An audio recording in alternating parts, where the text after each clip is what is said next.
Hello everyone. तो आज हम बायोलॉजी का पहला चैप्टर शुरू करेंगे और ये चैप्टर रहेगा हमारा भोजन एवं विभिन्न पोषक पदार्थ। तो सबसे पहले बात करेंगे कि इसमें हमने पढ़ना क्या क्या है। पढ़ना हमने वही है जो हम खाते हैं और क्यों खाते हैं।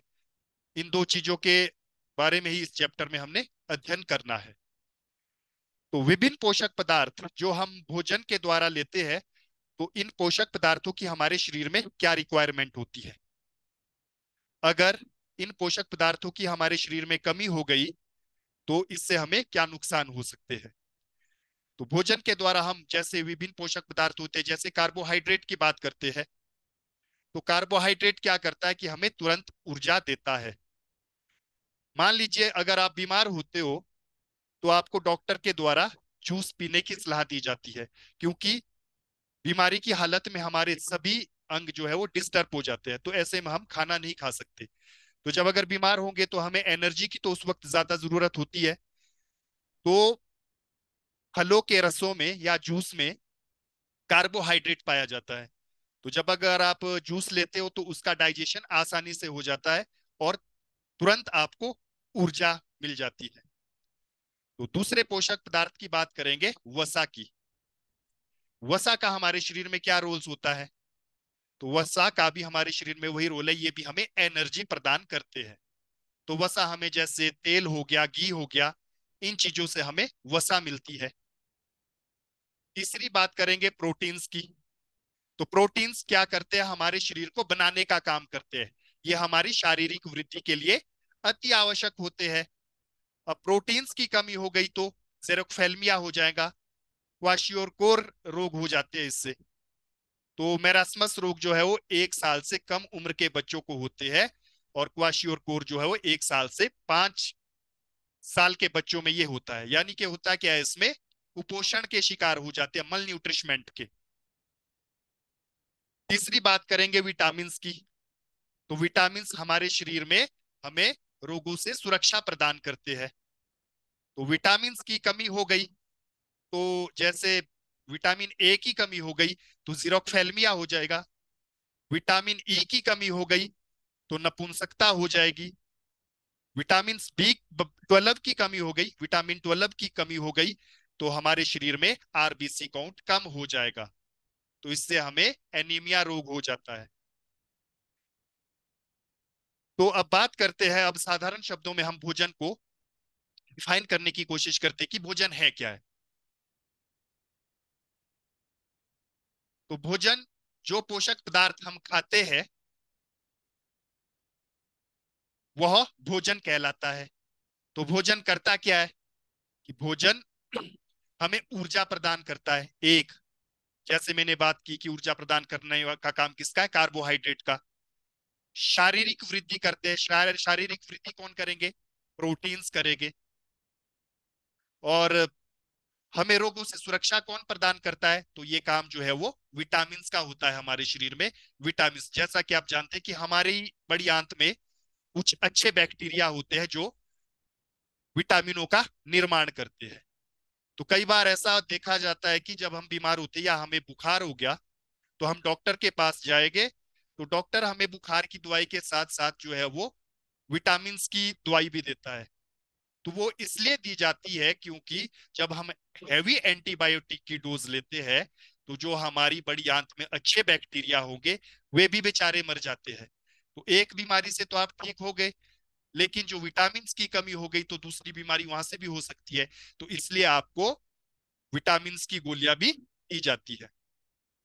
और ये हमें दैनिक कार्यों के लिए सक्रिय बनाते हैं। जब हमें एनर्जी मिलेंगी तभी हम दिन भर काम कर सकते हैं। तो अगर मैं भोजन को डिफाइन करूं आगे, इसको इसका वर्गीकरण करें कि विभिन्न प्रकार के पोषक पदार्थ कौन कौन से होते हैं। ये देखो, ऊर्जा प्रदान करने वाले पोषक पदार्थ हो गए जैसे कि कार्बोहाइड्रेट हो गया। शारीरिक वृद्धि करने वाले हो गए प्रोटीन्स हो गए। और उपापचय क्रियाओं का नियमन कौन करते हैं, विटामिन, खनिज लवण तथा रेशे। रेशे होते तो फाइबर्स, जो कि ये रेशेदार बिस्किट भी होते हैं। तो उपापचय क्रियाओं का रेगुलेशन कौन करता है, विटामिन और खनिज लवण और रेशे। अब ये बात यहां पर समझने वाली है कि ये उपापचय क्रियाएं या मेटाबॉलिक एक्टिविटी होती क्या है ये। तो इस इसको समझना अति आवश्यक है मेटाबॉलिक एक्टिविटीज को। तो जैसा आप जानते हैं कि मेटाबॉलिक एक्टिविटी यानी कि उपापचय क्रियाओं को डिफाइन कर रहा हूं, इसको समझने की कोशिश करें। तो जैसे हम भोजन खाते हैं, तो भोजन हमारी आंतों में पहुंचता, आहार नाल में पहुंचता है। तो आहार नाल में जब ऑक्सीजन मिलती है तो उसका ऑक्सीडेशन होना शुरू हो जाता है, यानी कि वे ऑक्सीकृत होने शुरू हो जाते हैं, यानी भोजन टूटना शुरू हो जाता है। तो यहां पर ये भोजन और ऑक्सीजन किस में मिलेंगी? रक्त में। रक्त में जो है वो हीमोग्लोबिन होता है, और ये हीमोग्लोबिन उस ऑक्सीजन को अपने साथ जोड़ लेती है, और रक्त के माध्यम से जो ये भोजन है प्रत्येक कोशिका तक पहुंचता है। तो जब अगर कोशिका की बात करें तो हमारे कोशिका में एक कोशिका द्रव्य होता है और केंद्रक होता है। तो जब कोशिका द्रव्य में भोजन पहुंचता है तो वहां पर वो उसका ग्लाइकोलाइसिस शुरू हो जाता है, ग्लाइकोलाइसिस की क्रिया शुरू हो जाती है। तो जब इस यहाँ पर कोशिका में उस भोजन का पाचन पूरा हो जाता है ना, तो वो माइटोकॉन्ड्रिया में वो एटीपी के रूप में ऊर्जा मुक्त करता है, ऊर्जा संचित भी करता है। ये दो काम होते हैं, एक तरफ से ऊर्जा मुक्त हो रही है, दूसरी तरफ से ऊर्जा स्टोर भी हो रही है भोजन के तौर पर, यानी कि ग्लाइकोजन के रूप में भोजन संचित होता है हमारे माइटोकॉन्ड्रिया में। तो इनको ही उपापचयी क्रियाएं कहते हैं। तो इनका नियंत्रण कौन करता है? विटामिन और खनिज लवण। अब जब हम अंतःस्त्रावी तंत्र पढ़ेंगे तो अंतःस्त्रावी तंत्र में भी हमारे पास आती है एक थायराइड ग्रंथि।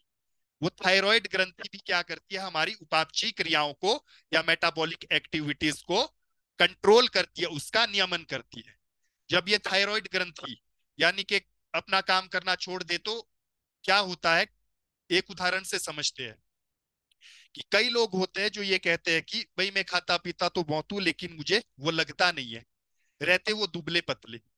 तो इसका अर्थ ये हो सकता है कि उनकी उपापचयी क्रियाएं, मेटाबॉलिक एक्टिविटीज जो है होती है वो बहुत ज्यादा तेज होती है।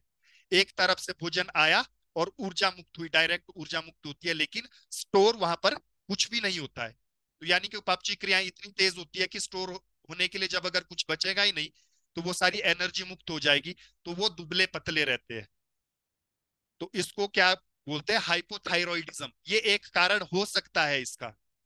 और अब अगर इसको उल्टा कर दिया जाए कि जिन लोगों की उपापचयी क्रियाएं बहुत कम होंगी, यानी कि एनर्जी रिलीज नहीं होगी, तो उनमें जो ये फूड जो है वो स्टोर ही होता रहता है, ऊर्जा उसमें मुक्त नहीं होती।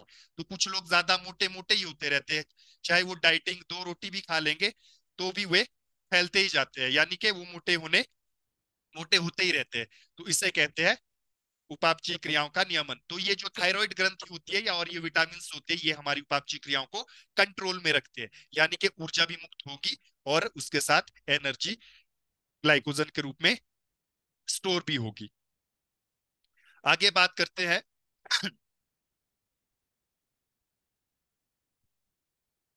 कार्बोहाइड्रेट की बात तो हो गई है। अब कार्बोहाइड्रेट के प्रकार की बात करते हैं, इसके टाइप्स कौन कौन से होते हैं। तो जैसे एक मोनोसेकेराइड हो गया, मोनोसेकेराइड में दो अणु आपस में ए मोनोसेकेराइड में शर्करा का एक अणु जुड़ता है, और ओलिगोसेकेराइड में शर्करा के 2 से 9 अणु आपस में जुड़ते हैं, तो उसको ओलिगोसेकेराइड बोलते हैं। 2 से 9 अणु जुड़ेंगे। तो तीसरे प्रकार की होती है कार्बोहाइड्रेट होता है हमारे पास पॉलीसेकेराइड। तो पॉलीसेकेराइड में जो है वो 10 से कितने अणु जुड़ेंगे? 10 से हमारे पास हजारों की संख्या में अणु जुड़ते हैं। तो यहाँ ये बात ध्यान रखने योग्य है कि यहाँ से एक क्वेश्चन बनता है कि कार्बोहाइड्रेट के अणु आपस में किस बंध के द्वारा जुड़े हुए होते हैं? तो आपका सही आंसर रहेगा ग्लाइकोसाइडिक बॉन्ड के द्वारा। बात करेंगे ओलिगोसैकेराइड की। जब ग्लूकोज के 2 से 9 तक के अणु आपस में मिलते हैं तो इसको क्या बोलते हैं? ओलिगोसैकेराइड।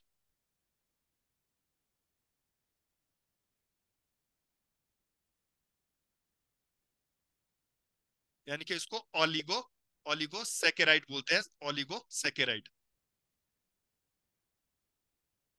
जब दो अणु आपस में जुड़े तो उसको बोलेंगे डाइसैकेराइड। तीन अणु आपस में जुड़ते हैं ग्लूकोज के, तो उसे कहेंगे ट्राइसैकेराइड। चार अणु आपस में जुड़ते हैं जब, तो उसको बोलेंगे टेट्रासैकेराइड।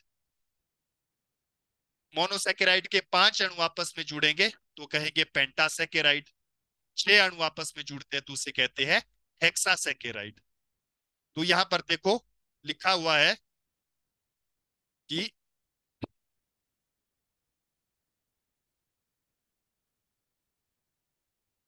ये कि 2 से 9 तक के अणु आपस में जुड़ेंगे तो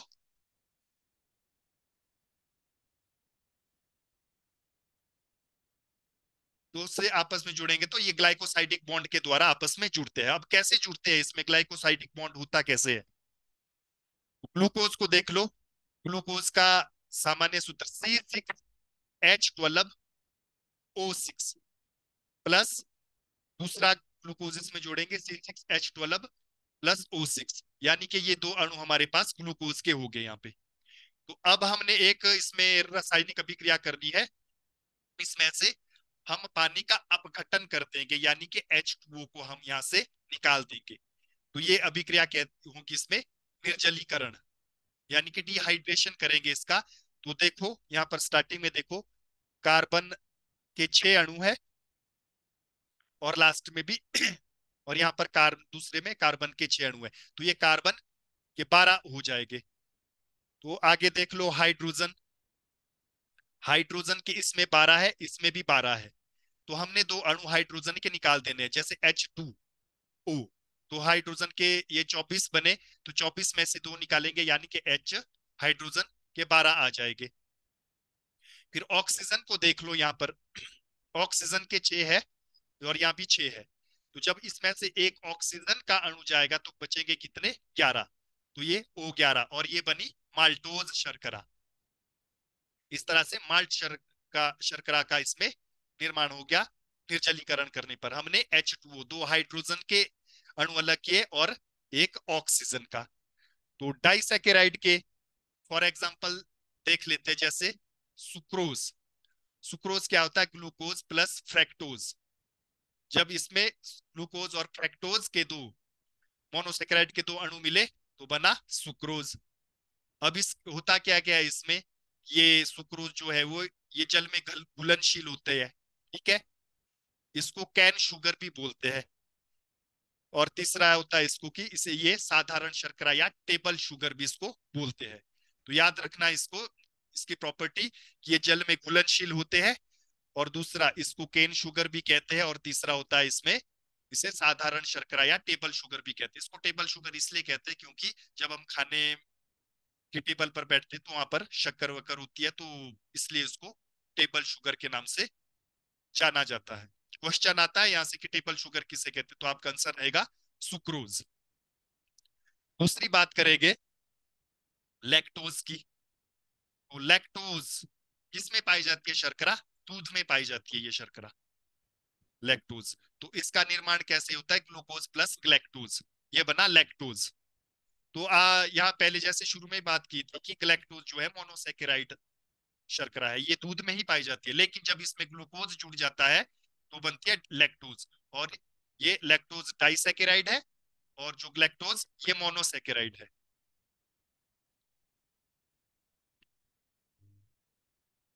फिर अब बात करेंगे इसके बाद ट्राइसेकेराइड की, यानी कि इसमें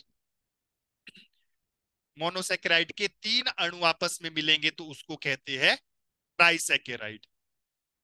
तो ट्राइसेकेराइड में जैसे आती है रेफिनोज शर्करा, तो इसमें क्या मिलेगा? Glucose plus galactose plus fructose, ये 3 अणु इसमें मिले ट्राइसेकेराइड में तो बना ट्राइसेकेराइड, यानी कि ग्लाइकोसाइडिक बॉन्ड के द्वारा इसमें मिले तो इसे कहेंगे रेफिनोज शर्करा। यहां तक का मामला क्लियर है? अब बात करेंगे आगे लास्ट वाली पॉलीसेकेराइड शर्करा की। तो जब 10 या इससे ज्यादा मोनोसेकेराइड आपस में जुड़ते हैं तो उसे पॉलीसेकेराइड शर्करा कहते हैं। फॉर एग्जाम्पल जैसे सेल्यूलोज। तो सेल्यूलोज में क्या होता है कि मोनोसेकेराइड के 6000 अणु आपस में मिलकर सेल्यूलोज का निर्माण करते हैं। तो सेल्यूलोज जो होता है ये पौधे की जो कोशिका भित्ति होती है, जब हम कोशिका वाला चैप्टर पढ़ेंगे तो जो बाहरी आवरण होता है कोशिका का, कोशिका भित्ति, तो ये सेल्यूलोज का ही बना हुआ होता है। तो दूसरी बात करेंगे पॉलीसेकेराइड के एग्जाम्पल की, ग्लाइकोजन। जिस रूप में भोजन हमारे शरीर में संचित रहता है उसको ग्लाइकोजन कहते हैं, और इसको एनिमल स्टार्च भी कहते हैं। एनिमल स्टार्च इसको इसलिए कहते हैं क्योंकि जो स्टार्च होती है वो पौधों में संचित भोजन के रूप में होती है। तो जो हम इंसान होते हैं तो हमें ये जो है वो ग्लाइकोजन के रूप में माइटोकॉन्ड्रिया में संचित होगा। फिर तीसरी बात करेंगे स्टार्च की। स्टार्च जैसे भी बात की, तो स्टार्च क्या होता है कि ये जिस रूप में भोजन पौधे में संचित रहता है उसको स्टार्च कहते हैं। और जो ये स्टार्च शर्करा होती है इससे स्टार्च नाइट्रेट भी बनाया जाता है। तो जब इससे स्टार्च नाइट्रेट बनाया जाएगा तो ये होता क्या है, ये एक विस्फोटक पदार्थ होता है। केमिस्ट्री में इसकी बात करेंगे।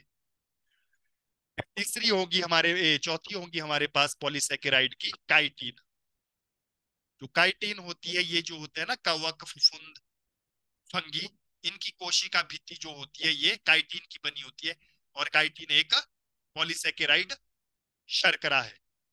ठीक है। लास्ट वाला होगा हमारे पास पैक्टिन। जो पैक्टिन भी होता है ये भी कहाँ पाया जाता है, पौधे में ही ये पाया जाता है।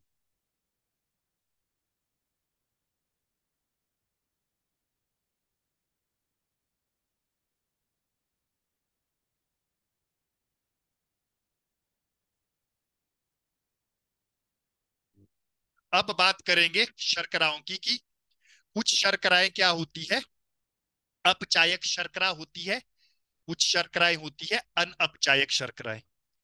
अब ये अपचायक होती क्या है, तो अपचायक शर्कराएं वे होती है, सबसे पहली बात होती है कि अपचायक होता क्या है। अपचायक वो होता है जो दूसरे पदार्थों का अपचयन करता है, यानी कि या तो उसमें हाइड्रोजन जुड़ेगी या वहां से ऑक्सीजन रिलीज होती है।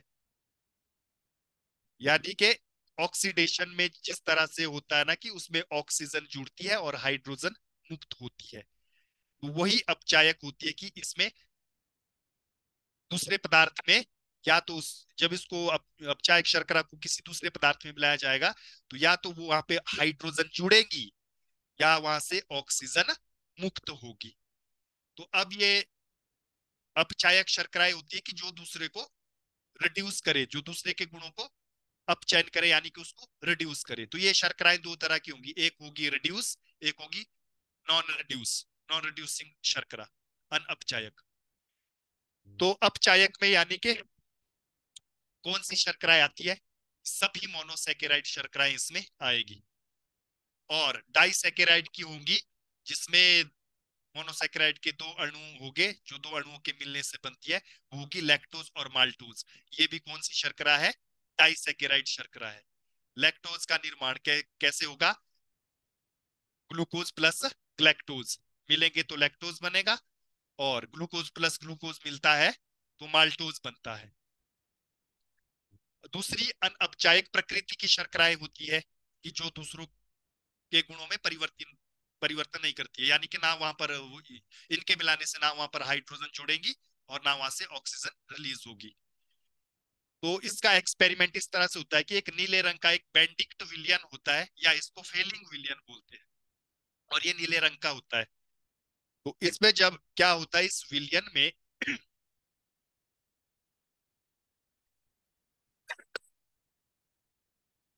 इसमें कॉपर आयन होते हैं, जो कि जिसमें दो धनावेशित अवस्था में होती है, ये धनावेशित अवस्था में कॉपर आयन धना आवेशित अवस्था में इसमें होते हैं बेंडिक्ट विलियन में। अब इसमें क्या किया हमने, जो ये अपचायक शर्करा डाली, तो ये क्या कर देगा यहाँ पर, ये जो नीले रंग का विलियन है ये भूरा या हरा हो जाएगा, यानी कि इसमें हाइड्रोजन जुड़ जाएगी।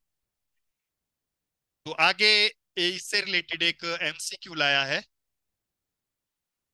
कि निम्नलिखित में से कौन से कथन सत्य है। हमने जो अभी तक पढ़ा है तो उससे ही रिलेटेड एक क्वेश्चन यहाँ पर मैंने बनाया है। तो इसमें कि सत्य कथन कौन सा है, कि फ्रैक्टोज फलों में पाई जाने वाली डाइसैकेराइड है।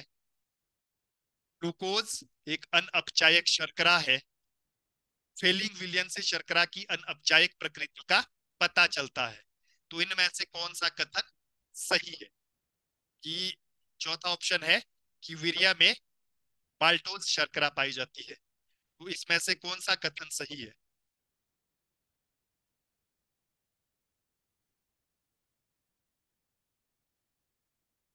इसका आंसर डी के साथ जाएगा।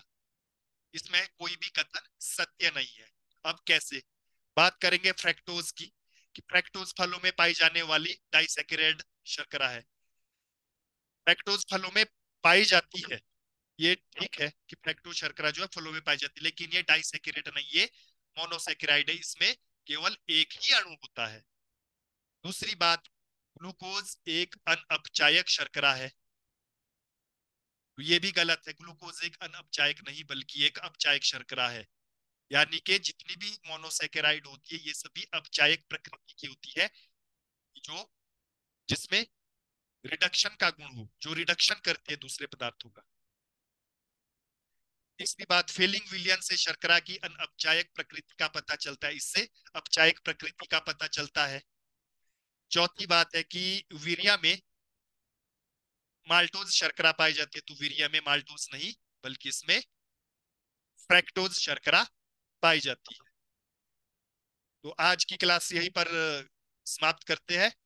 कल शुरू करेंगे वसाएं। Thank you very much.